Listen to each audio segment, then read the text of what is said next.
హే ఫ్యామ్! చాలామంది బిజినెస్‌ని ఎలా స్టార్ట్ చేయాలి? అది జరుగుతుందా లేదా అని భయంతో స్టార్ట్ చేయడం మానేస్తారు. ఈ విషయం నేనైతే చాలా మందిలో గమనించానండి. స్టార్ట్ చేసిన తర్వాత అది ఎలా ఉంటదో మన చేతిలో ఉండదు కదండీ! కొన్ని అయితే మనము డెస్టినీకి వదిలేయాలి. మన ప్రయత్నం అయితే మనం ఖచ్చితంగా చేయాలి. ప్రయత్న లోపం లేకుండా మనం కొద్దిగా పేషెన్స్‌తో వెయిట్ చేస్తే ఖచ్చితంగా సక్సెస్ ఉంటది అనేది నా నమ్మకము. నేను కూడా స్టార్ట్ చేసి దగ్గర దగ్గర 2 మంత్స్ అవుతుందండి. వచ్చిన ఆర్డర్స్ చాలా తక్కువే. కానీ ఏదో జరుగుతుంది, మ్యాజిక్ అవుతది అని అనుకోని ఇంకా దాన్ని కంటిన్యూ చేస్తూ ఉన్నాను.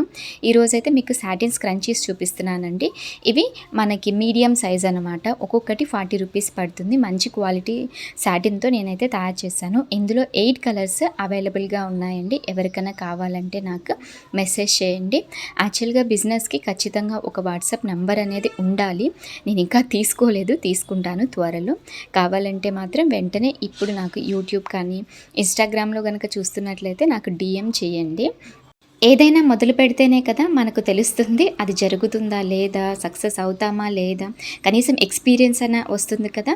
కాబట్టి ఎలాంటి బిజినెస్ స్టార్ట్ చేయాలి అనేది యూట్యూబ్ ద్వారా కూడా మీరు తెలుసుకోవచ్చండి. అది తక్కువ ఇన్వెస్ట్‌మెంట్‌తో కూడా చేయొచ్చనమాట. ప్రమోషన్ కోసం ఇన్‌స్టా, యూట్యూబ్ 2 ఉన్నాయిగా.